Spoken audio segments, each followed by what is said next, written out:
Good afternoon, everyone. My name is Karla, and you've reached my FlossTube channel, Karla being crafty. But today is a FlossTube extra. This is actually going to be my very first episode of Karla being crafty in the kitchen, where I'll show you just little recipes, I guess. I almost hate to call them recipes because I'm not planning on doing anything very elaborate.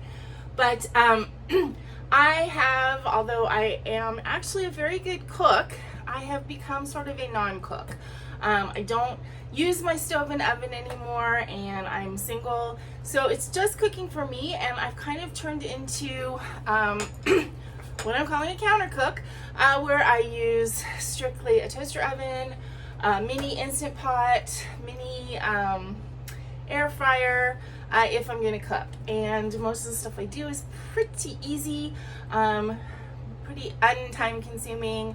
Yeah, and so I thought, you know, it'd be fun to share a few of these things with you guys. I asked on my regular video if anybody would be interested in seeing these kinds of things, and a couple of people said sure, so here I am. So the first thing I'm going to show you today is a little snack, dessert, whatever you want to call it, that I discovered. This is nothing, I just discovered it this week. I mean, I've heard of it before. This is the first time I've done it, and I'm kind of like, where has this been all my life? It's been very, very hot here in Southern California, and oh, Baggy's wondering, why are you talking to your camera in the kitchen? You don't usually do that. But anyway, it's been very hot here in Southern California, and which means I tend to not really want to eat like real food. I want to eat very easy things, like salady things that require like tuna or cool things, and popsicles. I've been like wanting to live on popsicles and ice cream and stuff like that, which is not really great for me. But then I thought about this thing that I'd heard about, frosted grapes, and I decided to try it, and oh my god, they're just amazing. So I'm going to just show you really quickly what I do, how I do. Excuse me, I need to get a spoon. Okay, so the ingredients, the things that you need for this, very simple. A colander, grapes. I have both green seedless and red seedless here. I've tried them both. They're both delicious. I may like the green seedless better, just because I think I like the texture of the green seedless grapes better. Flavor-wise, they're all good. And then I have here my little containers of Jell-O that I've already used, so you don't have to waste it if you don't use it up. I tend to do like a small batch at a time, and then freeze them, eat them for snack, and then make another one. They have to freeze for about 1 to 2 hours at least. They can stay in the freezer for however long. However, I found last night I made some, and I left them in the freezer for probably 5-6 hours, and when I went to go eat them, they were a little bit, some of them were a little bit too hard. I had to kind of let them settle. They were more like an ice cube than like a popsicle. The 1 to 2 hours mark is perfect because they get that like popsicle texture where they're icy and cold, but still very easy to bite into, and have a lot of, they're very juicy feeling. Yeah. So basically you need grapes and you need Jell-O. Now you can use regular Jell-O. I don't tend to keep regular Jell-O because I am type 2 diabetic, and while I do eat sugar and treats and stuff like that, where I can find something that is equivalent, I'll use it. So I use sugar-free Jell-O. I don't tend to be bothered by any of the artificial sweeteners. I know some people can't handle them, but I have no problem. I've never had a problem with any of them. I mean, obviously when you eat them to excess, they can sometimes affect your stomach, but I have that problem anyway because of the medications I take, so I'm not too worried about it. I've tried strawberry, cherry, raspberry. These are royal Jell-O, which are royal gelatin, which I got because they were cheaper on Amazon when I ordered them like 4 or 5 months ago, and I had a hankering for Jell-O. So I tried all those flavors. They work really well. I've tried orange. I haven't tried lemon or lime yet. I don't know if I'll be able to get that easily. Here's another raspberry. This one is Jello brand. So basically, any flavor that you want. You can try like different flavors with different kinds of grapes, you know, if you want to get all fancy schmancy. Currently, I have a container of orange and a container of raspberry. Now, because I am using the sugar-free gelatin, it doesn't have like the sparkliness, you know, like the sugar that is in regular sugar Jello. And I like that little bit of crunchy texture. I mean, they're called frosted grapes, so you want a little bit of that frosty look. So I actually use a little bit of monk fruit sweetener as well. So when I open my packet of Jello, I put in like a spoon of this, and I mean, I didn't measure, I just put some and then mixed it up. So you don't have to do that. If you want them super sweet, you could, even with regular Jello, you can put regular sugar in it. Keep in mind when you put things in the freezer, the coldness deadens your sweet receptor on your taste buds, which is why when you're making ice cream, the ice cream base is way sweeter than ice cream is. It's also why if you let ice cream melt a little bit, it gets sweeter. It has to do with the temperature. So anyway, so what I do is I've been doing it using this little Tupperware container because it's flat. I have a little place in my freezer that it fits really well, and then I will put 1 or 2 layers of grapes in here. And what you do is you just take your grapes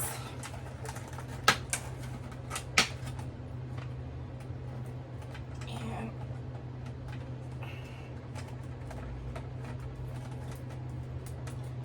I'm trying to do this all, you know, like a professional, and that isn't me. So you take your grapes, you just divine them, I guess.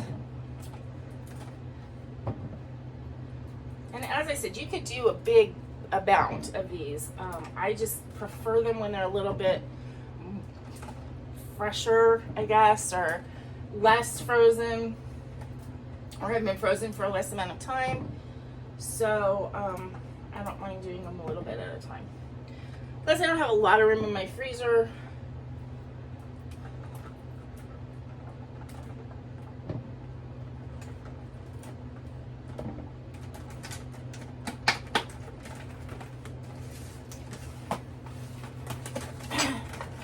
Oops. And then we'll do some red ones for good measure.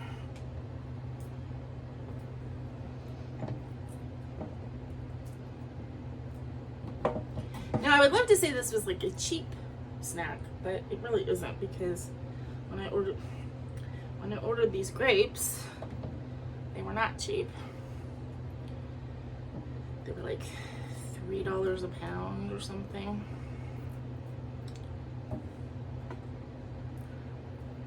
But in the long run, I feel like this is a good for me snack, and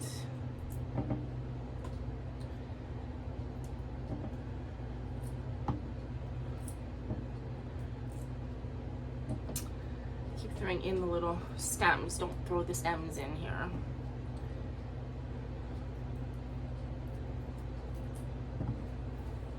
Okay, that looks like enough for this time.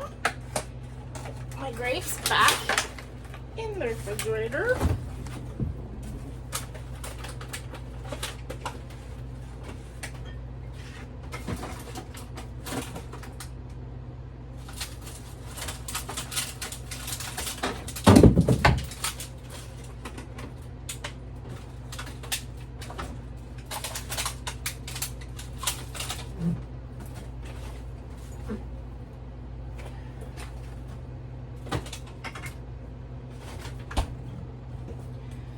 Okay, so now you have your colander full of grapes. You just want to give those a rinse.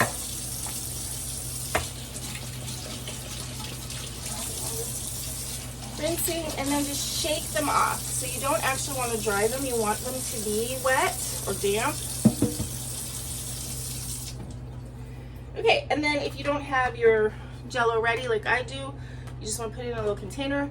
I do suggest, if you're going to do it kind of the way I do with a smaller amount at a time, put it in a little Tupperware.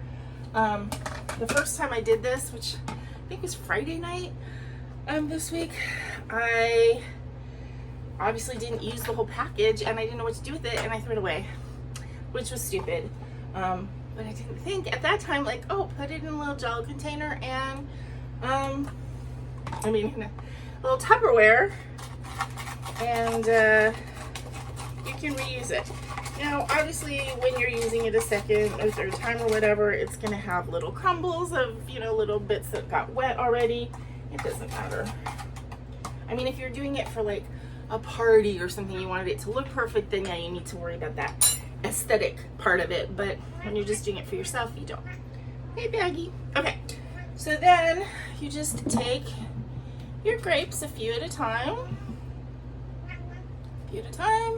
Put them in the container, just shake them, and you're basically just trying to coat your grapes until they look like that. And then I put them in my little tray.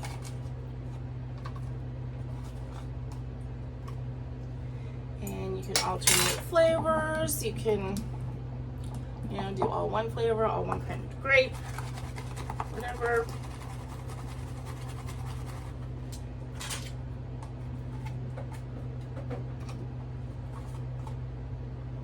What are you doing, sir? Yeah? This is a raspberry.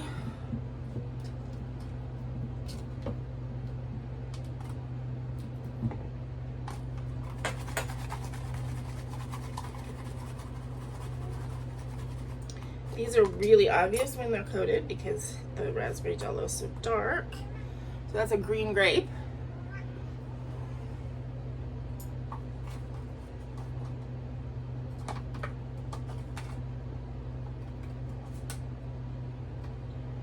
Ooh, sorry, I am sweating. It is hot in here. My air conditioning doesn't kind of reach all the way over.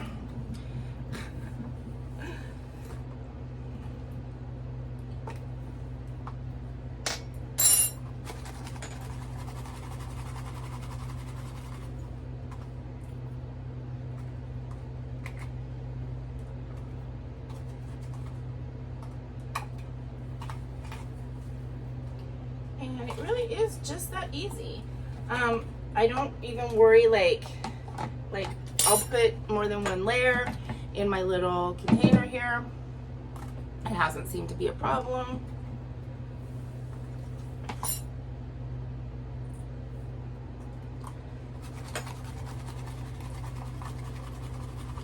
I remember growing up, I used to love Jell-O. I mean, I grew up in the 70s was, I guess, when I spent most of my childhood, and Jell-O was very popular in the 70s. My mom had the Joy of Jell-O cookbook. I wish I still had it. I used to love looking through that and thinking of fun Jell-O desserts. And then when I was in grammar school, it became a thing where all the kids would bring bags of Jell-O powder in baggies, right? And you twist it so you had all this Jell-O in the corner, like if somebody's frosting a cake, how they have the thing of frosting that's like a cone. So with the Jell-O powder in that cone, and then at lunch and on recess and stuff, kids you'd bite off the corner and you'd like suck out the Jell-O powder, right? And people would eat it like candy. And this is when I was in grammar school, and my mom wouldn't let me do it. She's like, that is not good for you. It's straight sugar. So I was like so upset because it's like, the cool kids were all doing it and I wanted to do it. I remember one time I actually like snuck into the kitchen and took a box of Jell-O. The contraband of my childhood was a box of Jell-O, so that I could bring it to lunch like all the cool kids. But when I think about it now, that's kind of gross. The kids that had more sensible moms would have just a little bit in their thing, and then of course the kids where they could do whatever they want, would have like a whole package of Jell-O, you know, in their baggie that they would eat at lunchtime. I was so envious. Okay, and that is it. I save my little Jell-O powder containers for the next time I do this. And then I have my container of frosted grapes. It goes right in the freezer. And that will be ready for me to enjoy as a snack before bed tonight. Very cooling and sweet and just a wonderful little treat. And I wish I had learned about it sooner, but you know what? It's so good for these hot days. If you like popsicles at all, you like that a lot. Anyway, try it and let me know what you think. And let me know if they are to you as delicious as they are to me. Anyway, I hope that you guys have a great time trying this recipe, staying cool if it's hot where you are now, and until I see you again, please remember to be content, be kind, and be crafty. This is Karla. Bye-bye.